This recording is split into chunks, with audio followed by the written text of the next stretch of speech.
Hello, this is Tiara, Hello, this is Allie. and this is the Goddess Vibration. Welcome back to another episode. We're going to shift gears in this episode and talk a little bit about the state of humanity. How are you guys doing? We know things have been really rough post COVID, but I'm a little concerned about you guys, not going to lie. Especially because, based on some of the things that Allie and I are seeing on social media, I think a lot of people are disillusioned, and I can't. We can't really tell if humanity has given up or not. And what we mean by giving up, it's just people aren't happy. And I'm Yeah, not saying that there's happiness is an interesting topic because a lot of people will say like happiness has to come from within and happiness shouldn't come from external things like materialism and relationships and like happiness is a state of being. yeah, But in today's society, when people are constantly stuck in that fear and anxiety ridden state where they're just like, I can't pay my bills, I'm behind in my credit card bills, I'm behind on my student loan debt, and you're just constantly trying to put your energy into surviving. It's just like you have to ask yourself like, how is my mental state? Is this my life? And I feel like a lot of people are doing that right now. Like a lot of people are just kind of like, this can't be life. Like there has to be more to my life. Like, yeah. it's just everything that was promised, especially like in the baby boomer era is not being, I guess, fulfilled or given, and a lot of people are struggling. Well, I will say, as a millennial, like when I was in the U.S., I was tired, like tired. I was like, I'm so exhausted. And a lot of millennials we're in this like state where it's like there's a lot of things we want to do, and we do have dreams and goals, but it's like there's either never enough money, we don't have enough time, or we can't afford it. And so I feel like a big subset of millennials are stuck or stunted. I think I saw a statistic that said like millennials, something like 30+% of millennials live at home with their parents right now because they just can't afford life. And I feel that because when I was still in the US, I made good money for, you know, for what it's worth. In regards to like the average salary in America, I did make good money. But even then, I still feel like I was living paycheck to paycheck. And it was like I could never get ahead. And I never had disposable income. It was just always bills. And that was with the student loan payment on pause. And so I don't know, eventually you just kind of get to this place where you're like, what is this for? Like what is this all worth? I'm not getting anywhere. Like I can't afford to do anything. Can't afford to have kids. Like what? Can't afford to buy a house. Can't afford to buy a house. That was a big one. I knew that I was never in a place or would never get to a place where we could afford a home. And I know that's a big thing for millennials right now because when it comes to buying a home, if you live in the US, you're really not going to get into a home unless you can get someone to gift you down payment funds, which is these days, that's how people are buying homes. They're getting down payment funds from like trust funds or people with money. So if you don't have that option, it's just like, well, shit, I guess I'm 23 for the rest of my life. And that's so sad. Like, I don't blame people for being frustrated. I just look at the situation. I think a lot of people are looking at the situation of the economy and the state of the world, not just the US. And people are just like, why am I here? Why am I doing this? Well, and it's stuff like this that has fueled like that quiet quitting trends where a lot of people started doing the bare minimum at work because that's what they felt like their job was paying them enough to do the bare minimum. So you saw like this whole quiet quitting trend that took place after COVID. But you did start to see people demanding more from the workplace, like especially when they launched the work from home concepts and got to a place where they wanted people to come back. A lot of workers pushed back on that because I think people now are like, well, after COVID, now I know what it's like to have work life balance. Prior to COVID, I didn't have that. I'd like to keep that. So that's why you're seeing like some of this pushback when it comes to forcing people back to the workplace because no one wants to do that hustle culture. The whole hustle culture concept is getting old. People are tired of it. It doesn't serve us. People know it doesn't serve us. And I think companies are really going to need to start changing when it comes to like not only what they're paying people because that's going to be a big issue moving forward, but also how can they serve their employees the way the employees serve the company.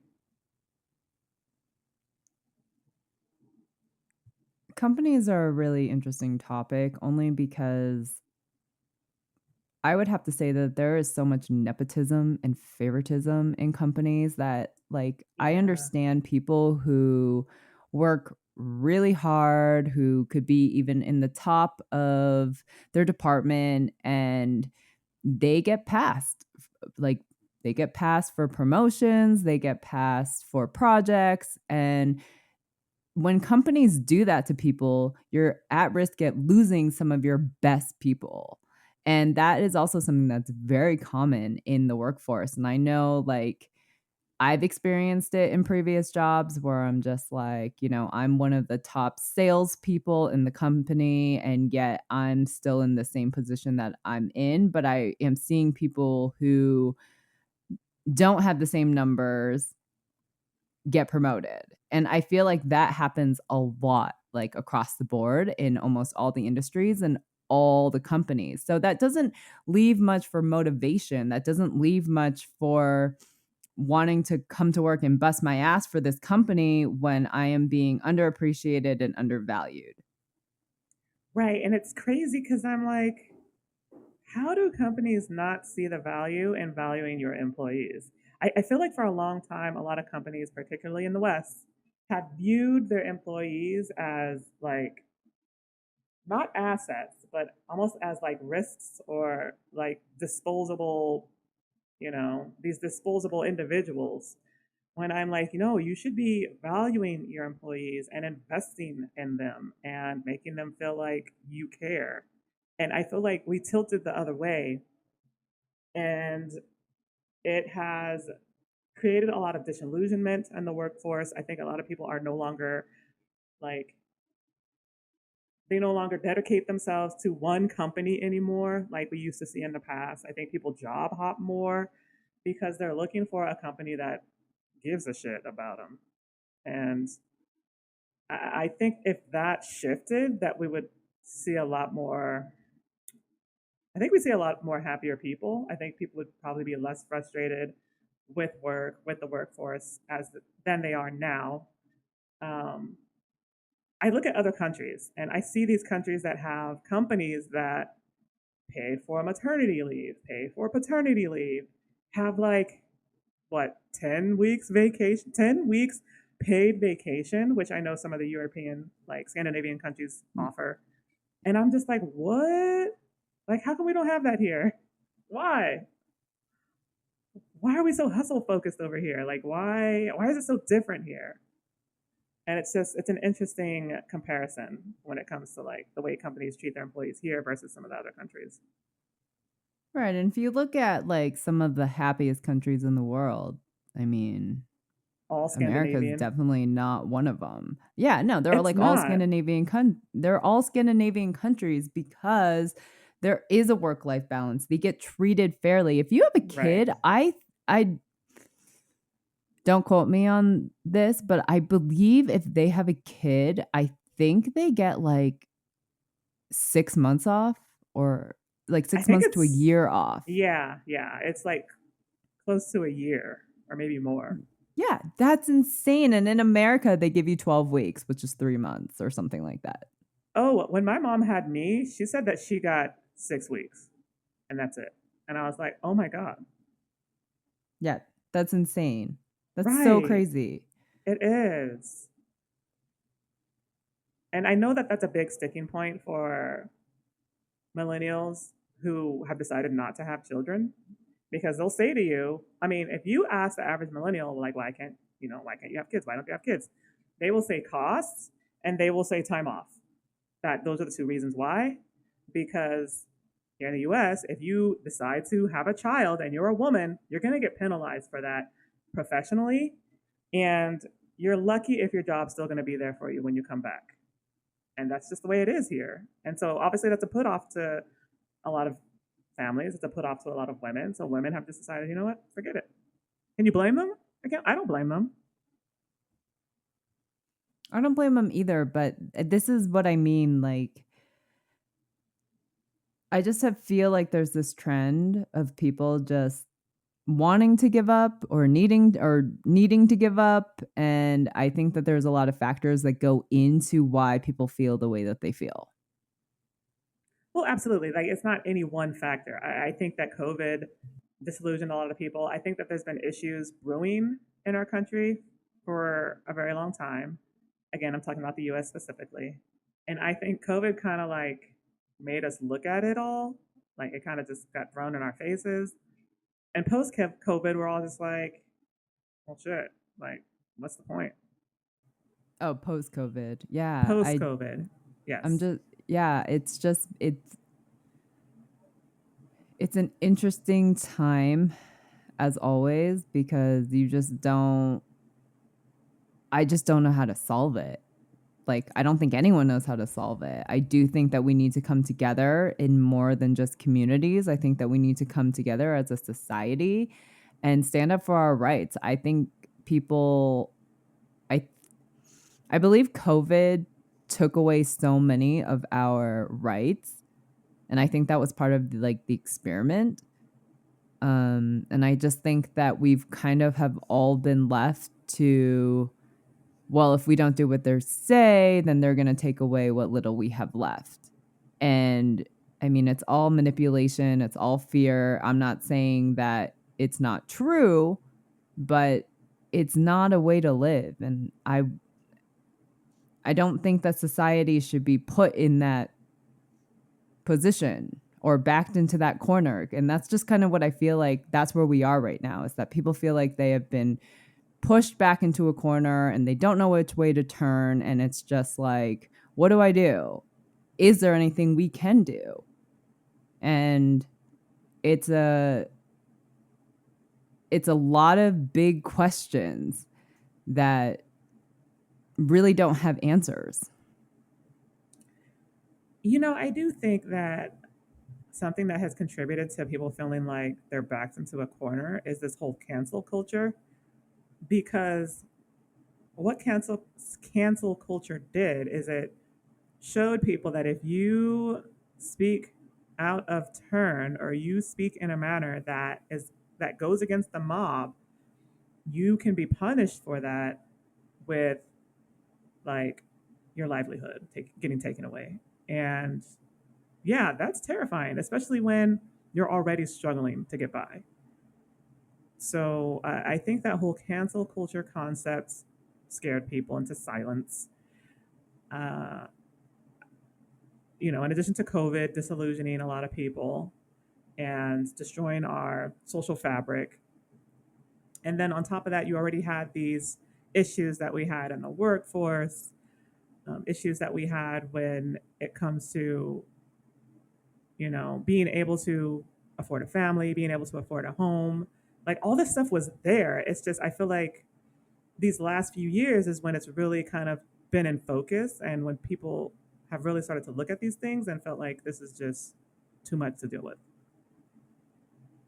Now, I don't know that giving up is the answer. I understand why people have and why people have chosen to just kind of stay in their bubble and do their 9 to 5 and stay quiet because obviously that's what the cabal wants you to do. But I don't think that that's the way forward. I think that Allie's right, that we're going to need to come together as a society and as a community and take a stand. I kept seeing, I want to say this was on Twitter, that there was going to be like, and there was a little bit of this that happened with like the strikes that happened in Hollywood, but that there was going to be like a big workers' strike across the nation. That was, I kept seeing that this was going to happen like, I want to say maybe 2022 or 2023 was when I saw a lot of chatter about this.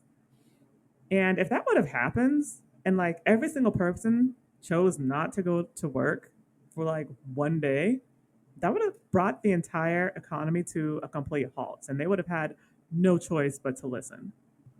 Yeah, that was on TikTok. I sent you that TikTok. Yes.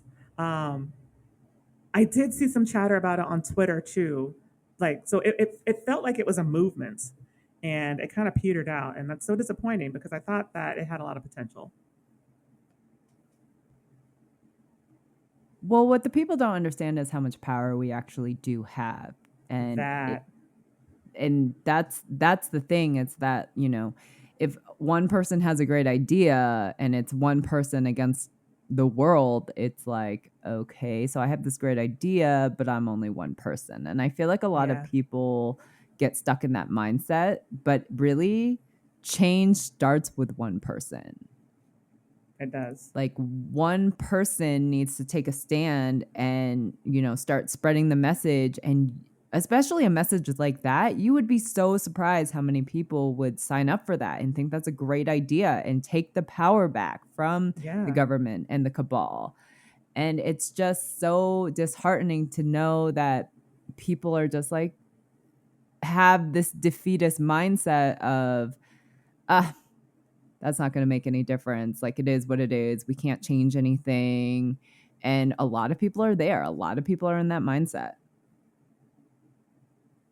they are. And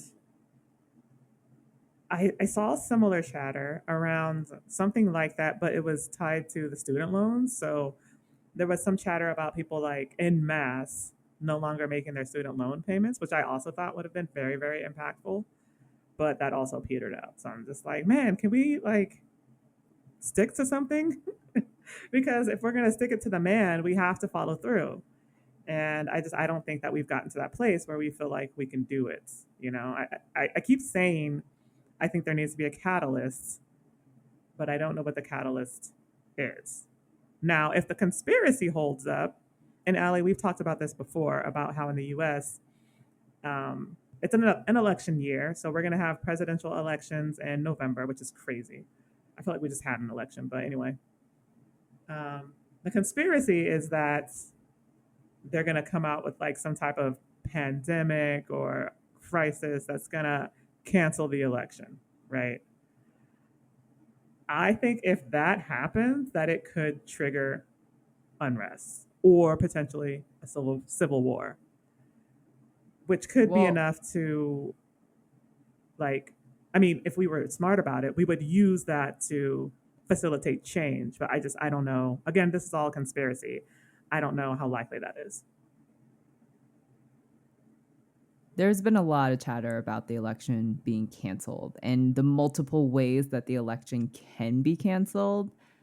And this is one that I definitely have my eye on because I'm just so curious about this whole thing. If the election gets canceled, I definitely believe that this will be a catalyst.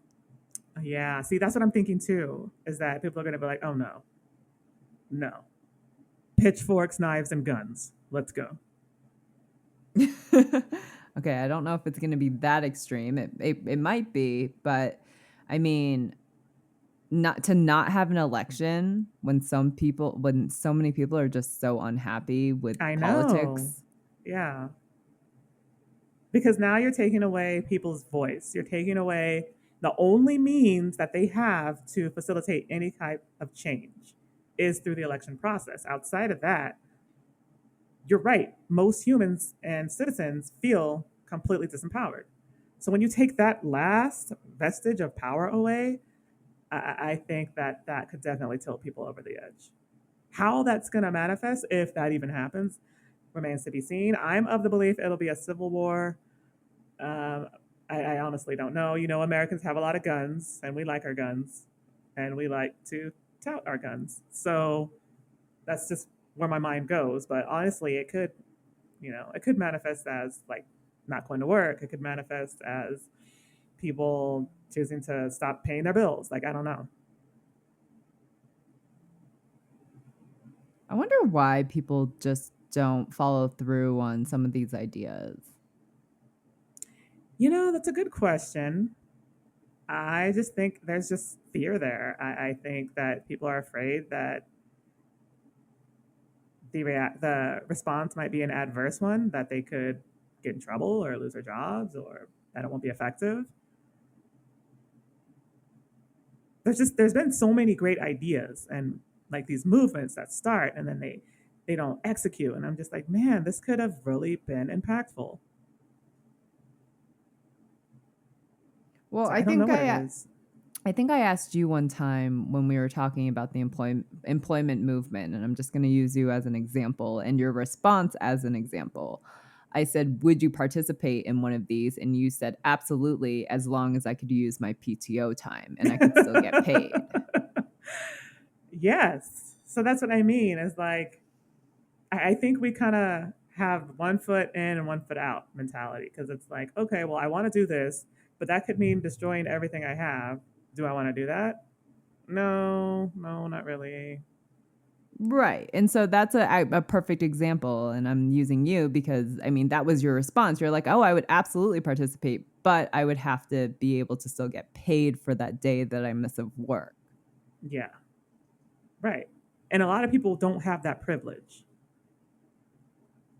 No, they absolutely don't, which is why I'm saying I think that's why people just take it and they just go about their day and go about their lives because they're just like, well, I can't afford to not go to work. I can't afford to for them to come to me and say you didn't show up, you're fired. I can't afford for to miss the one day of pay if they didn't have PTO. Right. Honestly, when it comes to the mass scale of changes that needs to take place in the US, I honestly think that if people want to create a movement and execute it, that they need to be ready to lose everything. And we're not.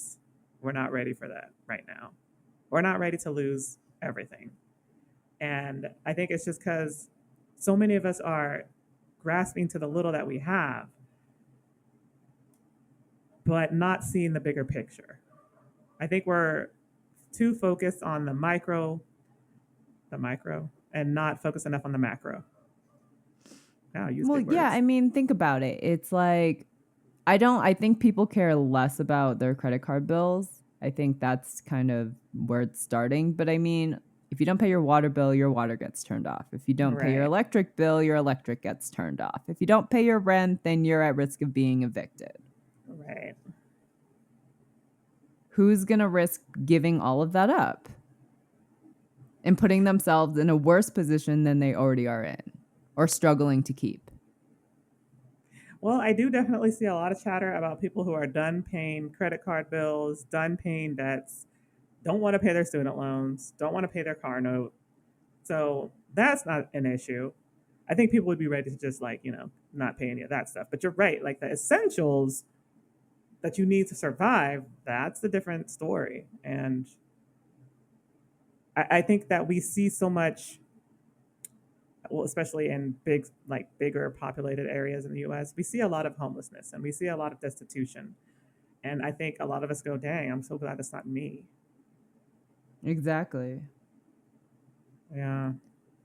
So it just raises the question of like, at this point, mental illness, happiness, how how do you survive but still have peace of mind because everything is about balance?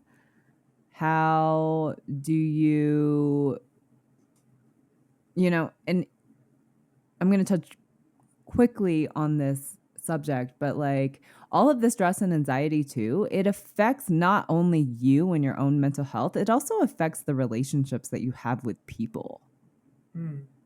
Like, I noticed that I think I read an article shortly after the pandemic, during the pandemic, that more people were actually getting divorced because you were both forced to be in the same household, and you had different stresses being at home, and I think couples fought more, and I think couples really kind of realized, like, oh, you know, we aren't so great of a couple versus, being out 9 hours a day and coming home and having that couple hours and then waking up and having that couple hours. And then you guys don't see each other for the majority of the day.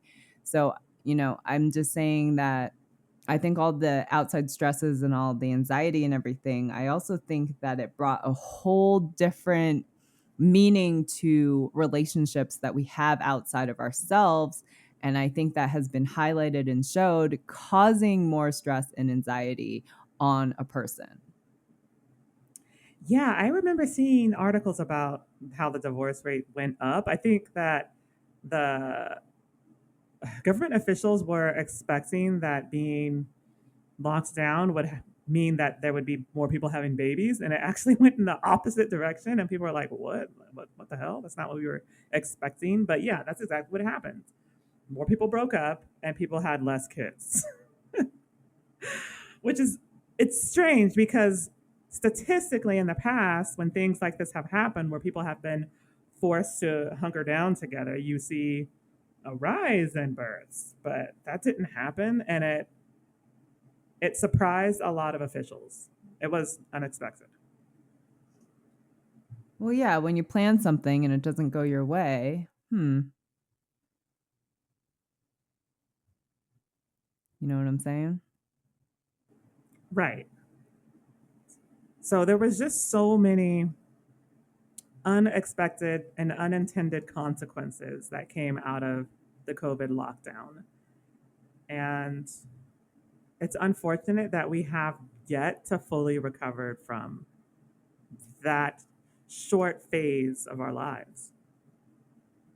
Oh, I know. And I don't know. It just seems like the consensus today. The reason why we want to bring up this topic is just it seems like the consensus on social media and with people is that people just don't know why they're here anymore.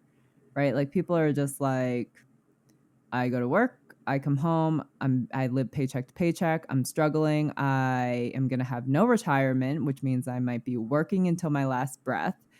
And I mean, what kind of life is that? So I don't blame these people, but I'm just like, how do we fix it? That's my big question. How do we fix it? Well, I was under the false impression that lockdown would mean that more people would introspect and do inner work, but No. Nope. right, that was me being Delulu. Um, but I mean, at the end of the day, that's what more people are going to need to do. Like, people are going to really need to decide, okay, what do they want? And if they get to a place where they know what they want, how do they not force it to happen, but manifest it into their lives? How do they become energetically aligned to what they want? And that requires a lot of inner work and inner reflection. And we're just so outwardly focused that we don't turn the energy inward the way that we should as a society. Okay. But I mean, to speak up for lots of humanity, especially right now, like, A, they don't know how to, or B, they're running from it, or C, they really don't have the time or energy to do that. Right? But I always say this to myself. I don't know how healthy this is. I always say to myself that if you don't have time, make time. Because if you care about it enough and you want something strong enough and you're dedicated to it, you will make time. Regardless of what society says to you, regardless what you're seeing out there, you do always have a choice. I do agree with Tiara there that you do always have a choice, but if you make those choices, you have to have the self awareness, the self confidence, and know your self worth and have the mental fortitude to be able to be able to walk away from your current situation Yeah. knowing everything could fall apart, everything could crumble beneath you, and you need to have all those characteristics I just listed to be able to build yourself back up again. And although it's so commendable and admirable, it's not easy. And No. some people don't want to go down that road. And some people just don't have the self-confidence to think that they can come out of this, leaving Right. them in a very frozen, stuck, like feeling like they're in quicksand scenarios. Right. And, you know, we were talking about mental fortitude. I do know that post COVID, that mental health has become a big, big issue in the West, like almost to the point of a crisis. And it's unfortunate that we don't have enough mental health resources in our country readily available to the people who need it. It's sad, it's devastating, but there are things that you can do, even if it means just joining a group or joining a support. Um, they have support groups for mental health or a community of some sort. Like oftentimes, sometimes you just need to talk to someone. You know, you don't necessarily have to hire a psychologist or a psychotherapist if that's not something that you can do. There are other things that you can do to boost your mental health or support your mental health. And one of the best ways is to get involved in a community. Because as we've talked about in other episodes, that sense of community is so vital to mental health and your states of mind. Because humans were meant to exist in a community. We were traditionally a very agrarian, tribal species. And so we do need to get back to that as a society because I think that that would be so helpful for so many people. I agree. I just My heart goes out to society because it is hard out there. We're not claiming it's not hard out there. We also aren't claiming that this journey is easy. We've said it in previous episodes before. It's not easy. And we are in very crucial times right now where it's kind of like we're at a crossroads where it's just like, are we going to accept this is the way things are? Or are we going to rise up and come together as a society and take back our rights and take back our power? You know, I'm mixed on this because I think we need to do that, but I also think that we need to prioritize our mental health and our wellness in this country too. And it makes this country makes it so hard to do that because it's almost like virtually everything is either toxic or poisonous or unhealthy for you in some way. So it's hard, but there are things that you can do. Um, but if your mental health is like just not in the best states or you're struggling, do get some type of support. Like reach out to someone. You can find therapists that will talk to you through apps. There are many apps online now that you can download to talk to a therapist for a short amount of time. You can explore other things. I'm exploring microdosing since we know now, especially once with some of the science that has come out, that psychedelics can really help mental health issues. That's an avenue to explore. You know, you can find a book that's about spirituality and the steps that you can take to do some of that inner reflection. Like there are so many resources and tools out there to help you become better and to evolve and expand. It's just you have to go and search for them. And when I started my journey, I just started with books. I didn't have a lot of time. You know, at the time, I think I was working full time. I was training to be a bodybuilder, but I knew that I needed to shift. So I found some books, and that was easy and it was affordable. And it gave me a lot of clarity and it helped me start those next steps towards, you know, expansion. So there are little steps that you can take to, you know, become better and to improve your wellness. You just have to find something that works for you. You know, it doesn't need to be something big and grand. You don't need to change or uplift your entire life. Just take baby steps. Well, another thing that we have to address, because I have definitely been in that position when I was like younger, teens, early 20s. And I know you've been in that position too. And we know others in this position where you were just like, well, we both know people who want help, like ourselves included, but we just couldn't afford the proper help that we Right. needed. Yeah.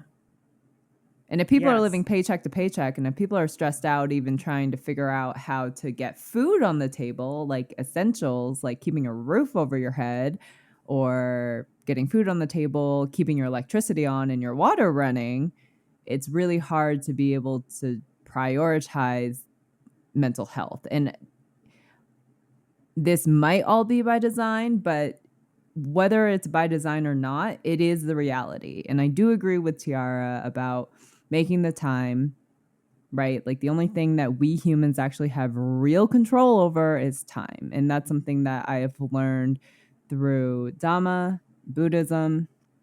They have really interesting philosophies around time, and they have really interesting philosophies just about life in general. And just being the spiritual people that we are, and knowing like Earth is a school and this is a false matrix, and knowing having insight on the cabal's agenda, and just knowing like the state of the world and where we're headed. And it's hard to break free of all of that. It Yeah. was not an easy journey for TR and I, but when you look at the little things that you can control, like money, like where does your money go and stuff like that. And if you really are living to paycheck, and if you have children, especially because you're going to prioritize them, it's really hard to make ends meet. And Yeah. Tiara and I have been there. Absolutely. I know what that's like. And even when I had, started diving into some of the readings, I was living paycheck to paycheck. And I was like, I can't afford, someone to do hypnosis for me. I can't afford psychotherapy or a psychologist. So what can I afford? I can afford to buy this $3 book on Amazon and download it on my phone and read it, and that was really, really helpful for me. Books have been really helpful for me because for a long time it's all I could afford, but it helped catapult me to those next stages of evolution. And as you evolve, you your frequency shifts and then other things start to align for you. So I would recommend, if you're struggling living paycheck to paycheck, I know what it's like in the US to live paycheck to paycheck. It fucking sucks. Just join a group. You can find groups on Facebook that are, dedicated to spiritual evolution and expansion, or find a book. Great place to start. There are also YouTube videos that are dedicated to people that are beginning the spiritual journey or looking for specific support or guidance. Um, I talked about this in another episode, but I watched a lot of tarot readings, which I don't recommend for anything outside of entertainment purposes, but a lot of them have aligned and provided incredible guidance and information for my journey. So you can find those readings that align with you, if you set the right intention. If you go in and you're just like, oh, I want someone to tell me, I'm hot and that I'm going to have the best sex ever with this guy, then okay, you might not find that. But if you go looking for, hey, I'm looking for guidance that will help me on my journey, oftentimes you will align with the right video or the right reading on YouTube. That's been my experience. And I think Allie experienced a little bit of that. She's not as obsessed with YouTube readings as I am. But that's another Um, resource. I'm definitely not. I haven't watched a YouTube reading in over a year. I freaking love them. I know And I you did do. them for a little bit. I posted a couple for a little while, but just exploring, like, hey, is this something I really want to do? But it's a lot of work to do those because it's like 3 piles, 4 piles, and then they say, oh, choose the pile that aligns with you. And so now you're doing like 3, 4 readings, and it was just a lot. So, but they're a lot of fun. They're definitely fun. I mean, and Tiara and I both enjoy tarot. I have really kind of developed other spiritual gifts where I don't need tarot now. Tarot's just, for me personally, it's just really there for validation. Yes. But if you're new to the spiritual journey and you're looking for a message from your spirit guides, motivation, what's in store for you over the next month or so, if you align to the right reading, it will resonate. At least that's been my experience. So, again, another potential resource or tool for those of you that are looking for affordable resources to help catapult your evolution to the next level. Outside of that, I have also like found people on social media that are willing to do tit for tat like exchanges. So I think I do Reiki. So I was able to like give Reiki to someone, and then she did an EFT session for me. So if you offer some type of divination or you have some type of spiritual gifts, you could do a this for that exchange with someone and also get support that way. So just a couple ideas. And if you do have money, because we're all talking about all these resources if you don't have money, and they're excellent places to start. And there are so many free resources out there. But if you do have money and if you are still interested in the spiritual journey, there are other avenues you can take, like hypnotherapy, because that's just deeper therapy than psychotherapy. There is EFT, like what Tiara just mentioned. It's emotional freedom tapping. That's what it stands for. And you tap like different points in your body and you speak these words. And I've done EFT. I absolutely love it. There is also things that you can do like kinesiology and acupuncture, and there's past life regression if you're interested in that. So if you do have money, there's life coaches, spiritual coaches. There are other avenues that you can go towards if you like want a little bit of expertise into your spiritual journey. I highly recommend any of those that I just listed. Also, I'm not anti clinical approach when it comes to healing. So, I mean, I have my feelings and sentiments, but that's another topic.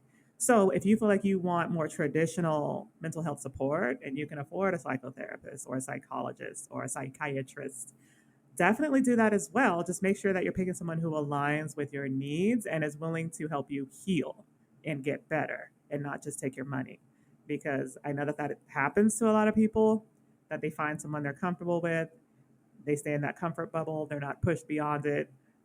The therapist just takes your money. Find someone who's willing to help you get to the next level, the next stage, the next phase of your life. Also, I want to talk about something just really quickly and briefly called quantum change process, which is something I stumbled upon a couple years ago. And it's a form of coaching that involves digging into the roots of your wound so that you can clear it and expand and evolve quickly. And I think it's really, really cool. It's something I had been curious about learning. Um, if you can find someone who does that, that's also an excellent, excellent healing choice. That's interesting. I have not heard of that one. Yeah, it's more niche. You don't see a lot of people practicing it, but I stumbled upon it on a Facebook group and I was just kind of dabbling in it. And I was like, this is really, really amazing. And some of the testimonials I've seen have been people that have been able to heal health issues just by doing quantum change process. And I'm just like, holy moly. It is not cheap. I will say you, if you are of means, that might be something you can explore, but it's quite pricey. So just FYI. Hmm. That is really, really interesting.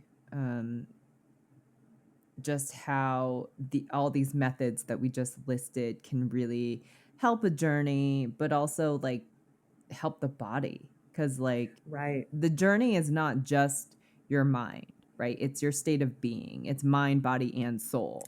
right. So it is really important to know that. And the reason why I personally don't like psychotherapy, not that I'm against traditional methods, it's just the thing about psychotherapy is that it really kind of focuses on just the mind portion. Mm, right. That's why I like to do the deeper healings like the hypnotherapy, which is like the more subconscious healing, like the deeper healing. So Right. that's why I've done the psychotherapy and I've done the hypnotherapy, and it's just you have to find what works for you. You have to find what resonates. If you have the means, you just it might be, hey, great, I tried this, it works for me, amazing. But most of the time, healing is going to be trying out many different methods until you find what works for you. Exactly. Or you might end up using a combination of methods to get the best results. I also, I think we talked about this in another episode. We should probably do a more detailed episode about this. Quantum healing hypnosis technique or QHHT is also some of that deeper level healing. I think for the most part, when you do that, you do go under some form of hypnosis. Same with QHT, which is similar but can be done online. So these are also two excellent tools. They're not as expensive as quantum change, also not as expensive as psychotherapy, but do go to the subconscious level. So those are also two excellent methods. Absolutely.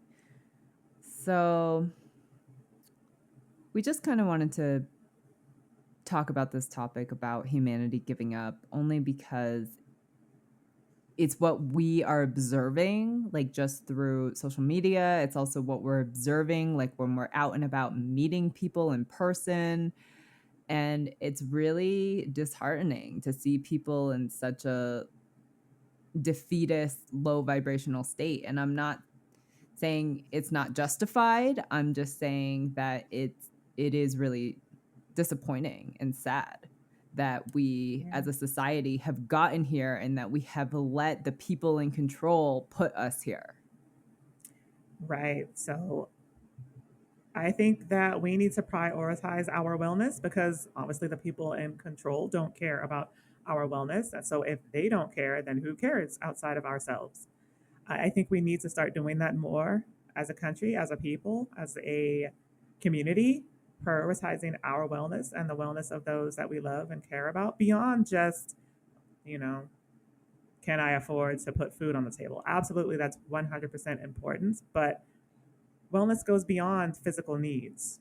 So I think that we should start looking at that a little bit more and seeing how we can prioritize ourselves beyond what we've done traditionally. Indeed.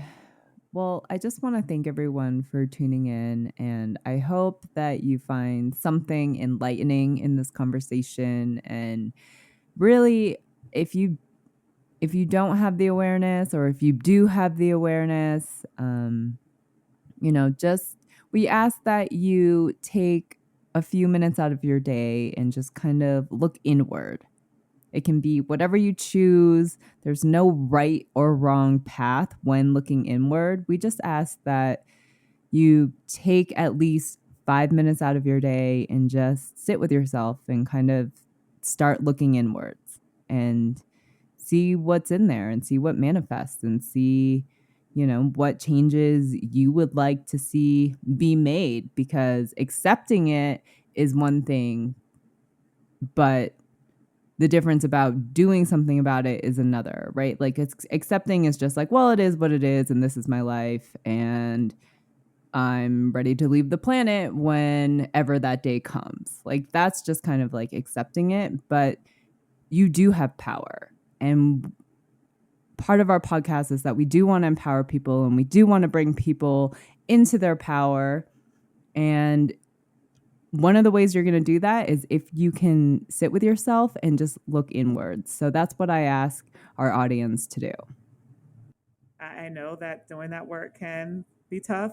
I know it's not the most exciting thing to do, but you will often find some very fascinating things about yourself when you do that inward exploration. I know I have found like incredibly fascinating stuff that I didn't even know was there, and I'm just like, oh my god, what? That's incredible. What? So it can be interesting too. It doesn't have to just be doom and gloom all the time to have to do any inward reflection.